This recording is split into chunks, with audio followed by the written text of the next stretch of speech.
Bom, gente, chegamos então ao terceiro dos giros teóricos que eu quero abordar nesse minicurso.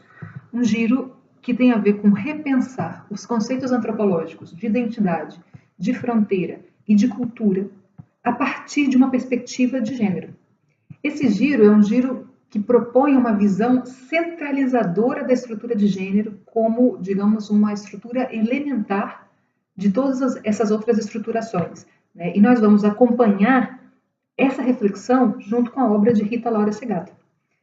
A Rita coincide com vários dos argumentos, ou pelo menos eu acho que a Rita coincide com vários dos argumentos do Roberto Cardoso de Oliveira e também do Alejandro Grimson, né? Mas ela diverge deles num aspecto que para mim é fundamental, na apreciação que ela faz sobre a centralidade das construções do poder e de dominação que estão vinculadas à estruturação do gênero como conformadoras de todas as formas de limites nas culturas humanas. Não somente os limites entre países, mas também todas as outras estruturações de limites que nós produzimos internas aos grupos.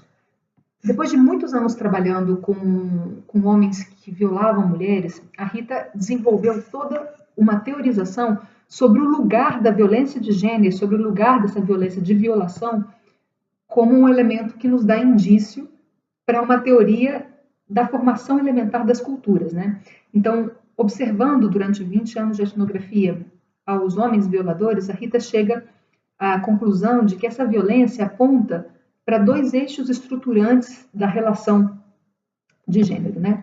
Um desses eixos tem a ver com uma estruturação vertical.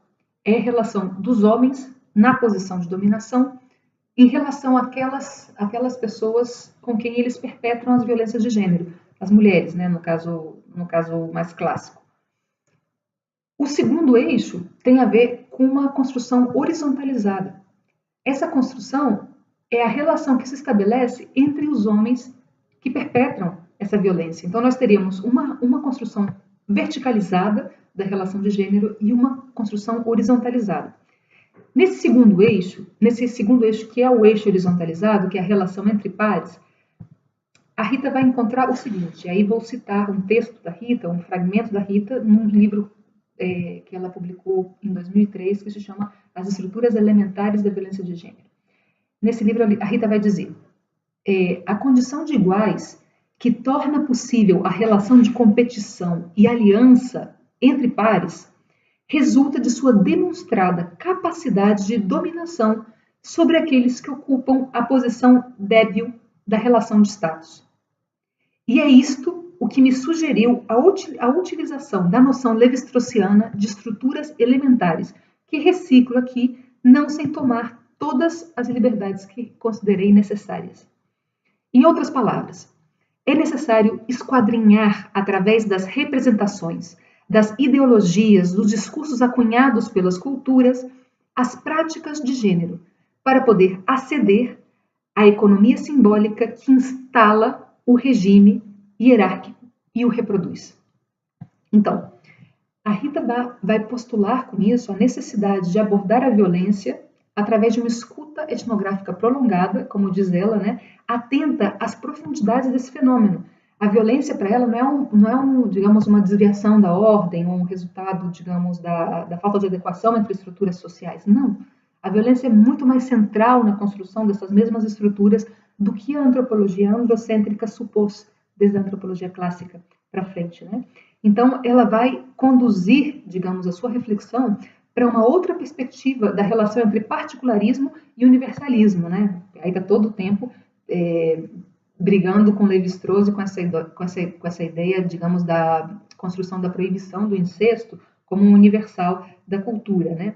Bom, então, como eu vou explicar mais para frente, essa visão da Rita vai reposicionar esse suposto ponto de partida, digamos, do incesto como um lugar primigênio, como um lugar ontogenético, como dizia Levi-Strauss, de início da estruturação cultural. A Rita vai dizer, para que os homens pudessem chegar a intercambiar as mulheres, né, e chegar a estabelecer normas que regulam essa forma de interação sexual, primeiro eles se apropriaram das mulheres, né? Bem, então, vamos entrar aí. Mas voltemos um pouco à trajetória da Rita, né? A Rita, na trajetória da Rita, essas reflexões sobre a centralidade do gênero, né, essa centralização radical do gênero que ela planteia, tem uma história particular. A Rita é argentina, como Grimson, e ela começou a estudar a antropologia aqui em Buenos Aires, na Universidade de Buenos Aires, mas teve que interromper o curso, né? Em 1974, depois da morte de Perón, a Argentina entrou num processo de inestabilidade política bastante forte, que conduziu ao golpe de Estado de Videla, que ocorreu em 1976, né? E nesse período do golpe de 1976, praticamente todos os cursos de antropologia do país foram fechados, né, pelo golpe militar. As graduações de antropologia foram encerradas em quase toda a Argentina. Então, a Rita, nesse período, migrou para a Venezuela, onde ela terminou a sua carreira de antropologia e foi se especializar no Instituto Interamericano de Etnomusicologia e Folclore de Caracas. Aí ela trabalhou com Isabel Arendt. Bem, e esteve no Instituto até 1980. Em 1980, ela foi para a Universidade de Belfast, em Irlanda, fazer o doutorado dela. Só que o doutorado dela era sobre as religiões afro-brasileiras no Nordeste do Brasil. E durante esse período de trabalho de campo em várias cidades do Nordeste do Brasil, a Rita teve, digamos, foi interpelada pela centralidade das mulheres afro-brasileiras como comandantes, digamos, afetivas, sociais e políticas dos espaços do terreiro de Candomblé e também da Umbanda, né? Então, essa ampla experiência com as mulheres que comandavam as casas e os terreiros religiosos afro-brasileiros no Nordeste vai fazer ela ter a primeira, digamos, grande aproximação com a questão da autonomia e do gênero, né? Com como construir e como pensar a autonomia feminina nessas relações nas quais as mulheres estão todo o tempo posicionando e reposicionando-se em estruturas de dominação.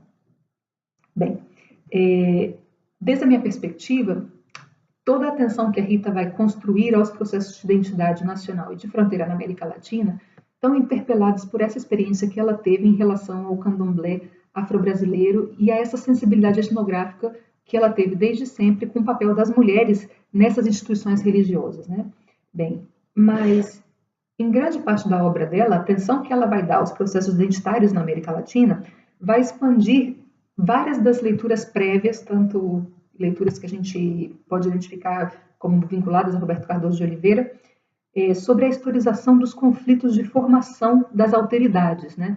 Então, a Rita está muito preocupada em historicizar a forma como se geram alterizações históricas nos estados nacionais, internamente esses estados e entre os estados. Ela tem uma postura muito crítica em relação ao Estado Nacional e a função que esse Estado assume na América Latina, né, como institucionalização da violência, das alteridades e das hierarquias construídas por essas alteridades. Ela vai postular nessa análise sobre a violência estatal como reprodutora de uma lógica colonial de subordinação de certas identidades, sobretudo as indígenas e as afrodescendentes nas Américas, né? Ela vai plantear uma estrutura analítica que supera a multiculturalidade e a interculturalidade para pensar numa interhistoricidade entre identidades e etnicidades históricas, né? Ela fala de alteridades históricas, né? Bem, a Rita, então, e o Alejandro coincidem nesse debate sobre as alteridades em vários aspectos, né? O Alejandro Grimson e a Rita coincidem nessa apreciação de que as culturas são mais híbridas que a identidade, pese que a Rita posiciona isso de maneira particular, da sua própria maneira, diferente do Alejandro, né? Mas também coincidem num segundo ponto, né? Naquela ideia de que as fronteiras são um lugar determinante para estudar esses processos sociais que a gente está vivendo com tensionamento das identidades a partir da globalização e com tensionamento político da representação dos grupos internos das nações, que constituem as fronteiras da alteridade interna das nações, e também para entender os conflitos entre alteridades que estão situadas em diferentes espaços de estados nacionais ou de nações, né?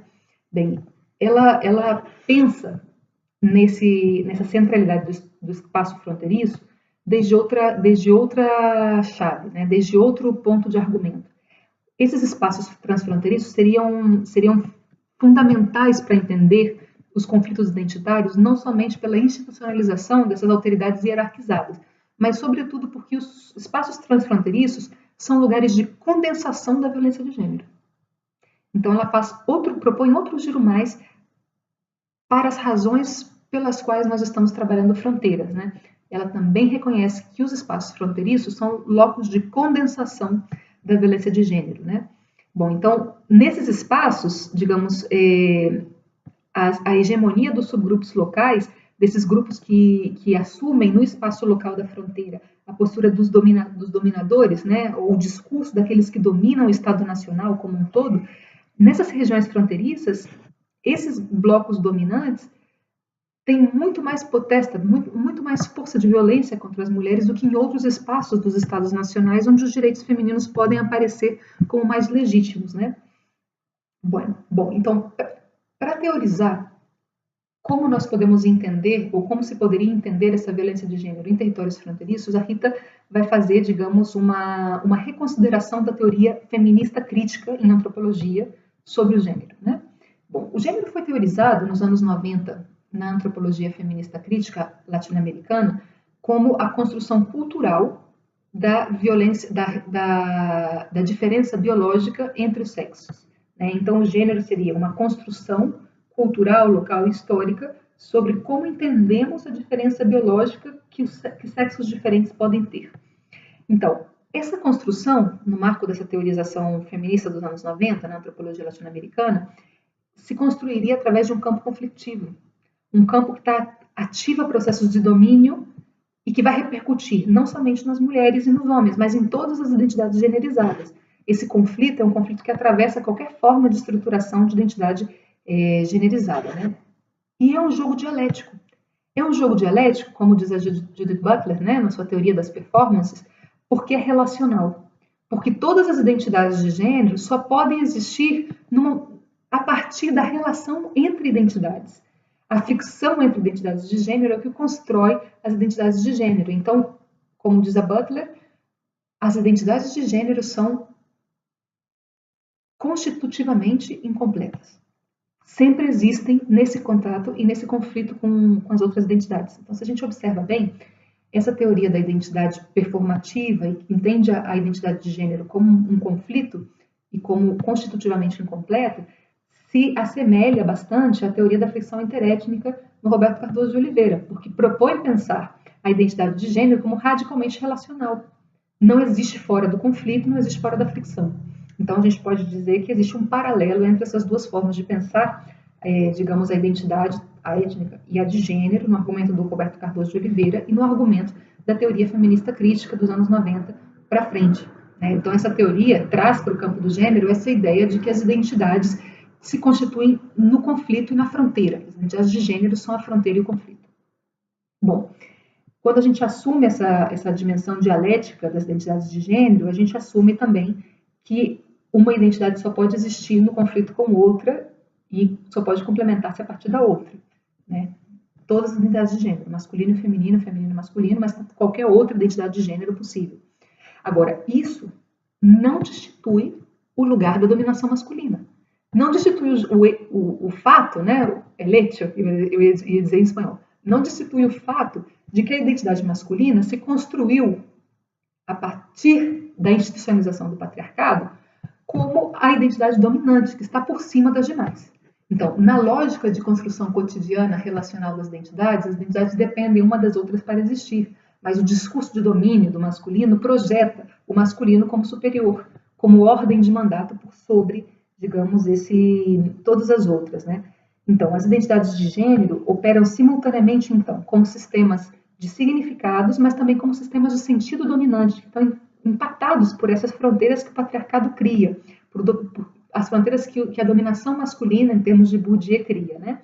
Bom, então as identidades de gênero, elas formam relações sociais estruturadas, a modo de papéis, práticas, possibilidades de trânsito, possibilidades de permanência em certos espaços sociais, mas ela também é vivida pelas pessoas como um componente das suas próprias personalidades, né? Então, esse conjunto de fatores de diferenciação do gênero, né, que operam limitando e construindo as possibilidades de trânsito dos sujeitos em diferentes espaços sociais e também o próprio sentido de personalidade dos sujeitos, no marco simbólico compartido, esse conjunto de fatores de diferenciação foi chamado pela teoria antropológica feminista dos anos 90 como mandatos de gênero.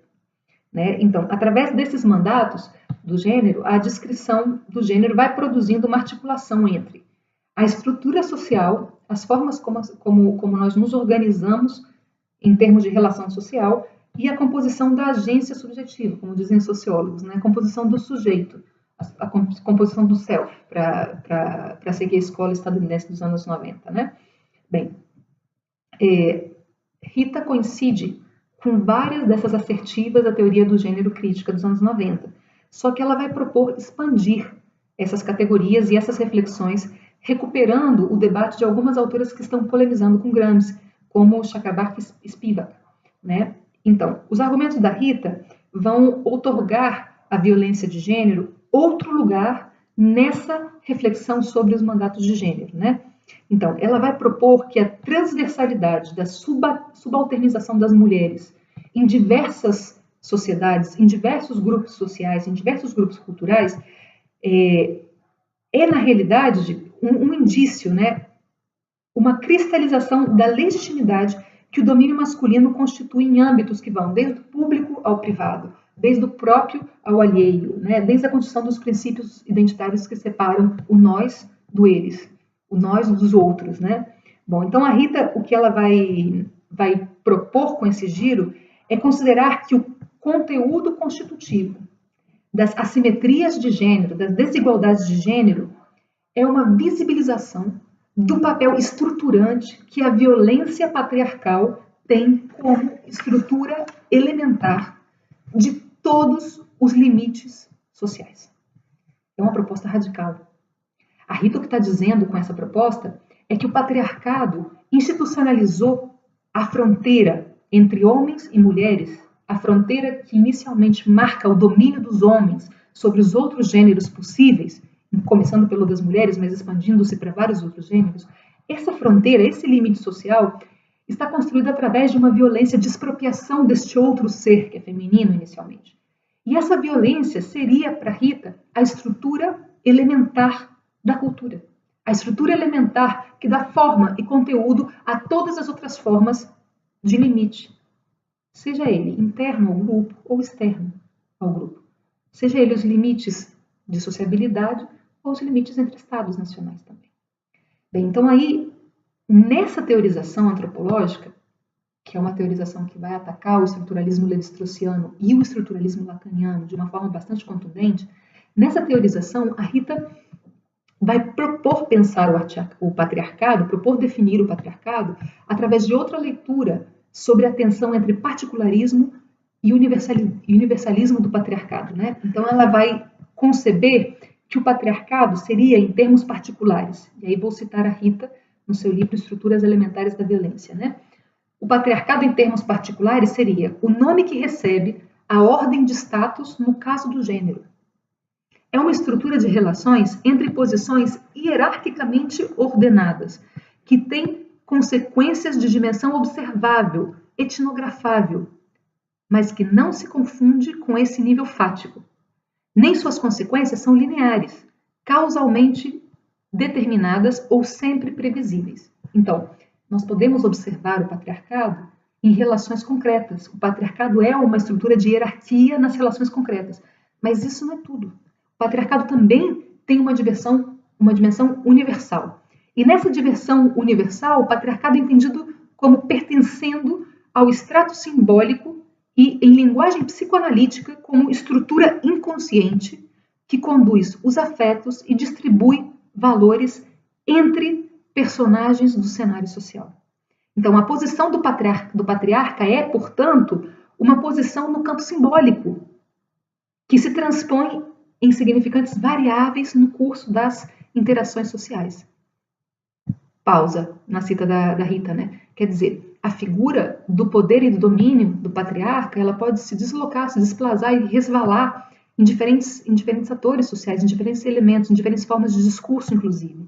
Né? O significante é flotante, é que ela está aludindo e reincorporando a teoria lacaniana. Né? Então, segue a Rita.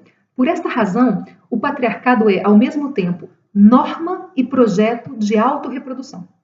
E, como tal, seu plano emerge de um escrutínio, de uma escuta etnográfica demorada e sensível às relações de poder e à sua a vezes imensamente sutil, expressão discursiva.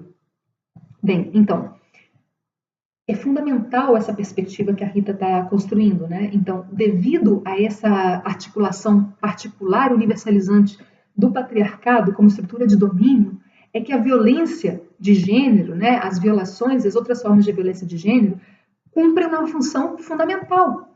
Estão reproduzindo essa economia simbólica de poder que está marcada pelo gênero.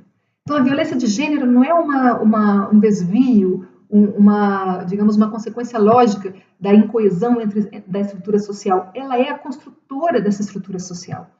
Trata-se de um ato necessário nos ciclos regulares de restauração desse poder. Se a violência de gênero não ocorre, o poder delimitante do patriarcado como mandato não se reproduz, né? Bom, então aqui a Rita vai pensar que todas as formas de limite social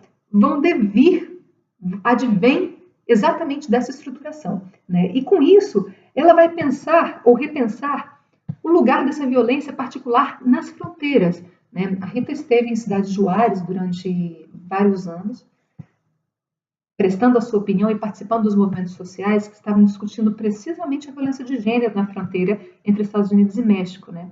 Muito impactada por essa reflexão, ela vai repensar o próprio lugar que o conceito de interseccionalidade tem para as mulheres que sofrem violência nesses espaços fronteiriços, né?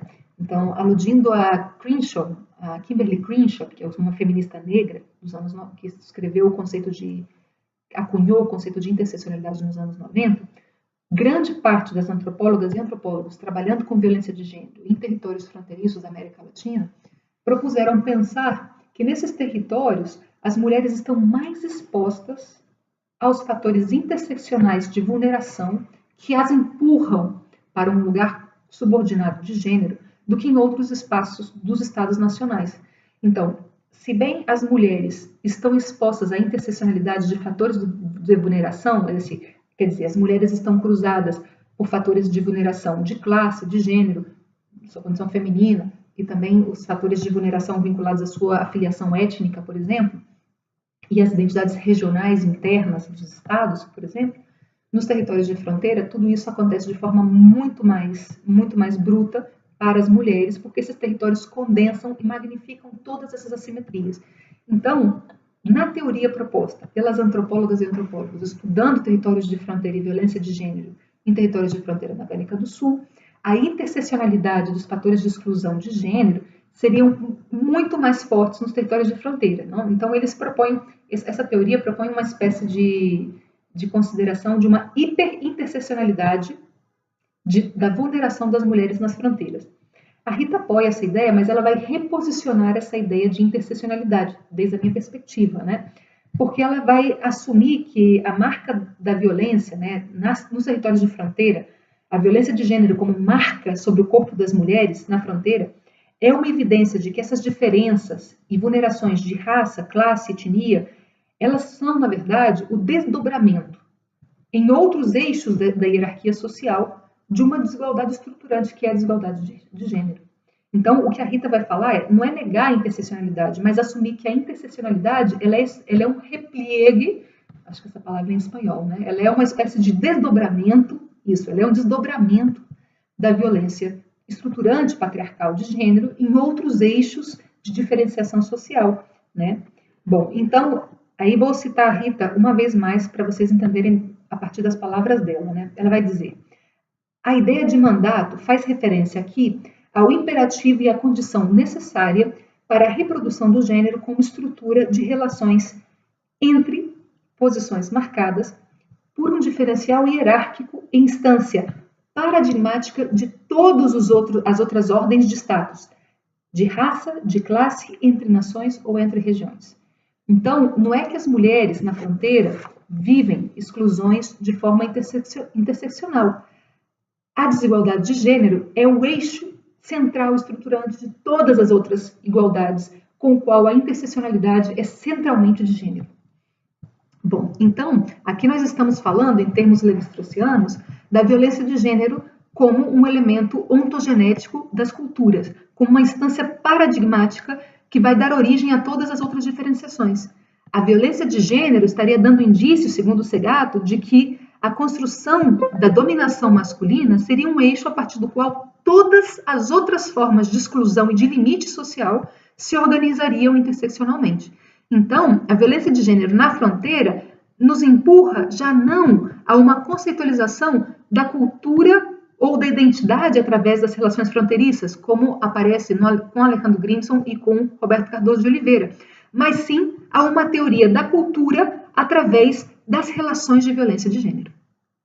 Então, aqui nós temos um reposicionamento dos debates prévios. O giro da Segato vai encompassar tanto a proposta do Roberto Cardoso de Oliveira como a proposta do Alejandro Grimson, e vai dirigir essas duas propostas a um giro radical de gênero, que pensa o gênero como uma estrutura fundamental das relações culturais, todas as relações culturais. O gênero seria, então, a violência de gênero seria uma ontologia conformadora das estruturas dos limites grupais e das fronteiras nacionais. Bem, eu estou de acordo com a Rita, concordo com ela e acho que essa reflexão, não concordo, vou repensar isso que eu estou dizendo, né? Não concordo com a Rita em termos lógicos. Concordo com a Rita porque as etnografias que eu fiz em territórios fronteiriços, com a violência de gênero nos territórios fronteiriços se explica a partir disso. Essa ideia de que a violência de gênero é um eixo estruturante aparece uma e outra vez nas minhas etnografias. Bem, a partir disso eu quero propor um quarto giro. Esse vai ser já o tema da próxima aula, né? Espero que vocês não tenham dormido nessa. Bem, nos vemos na próxima sessão, então.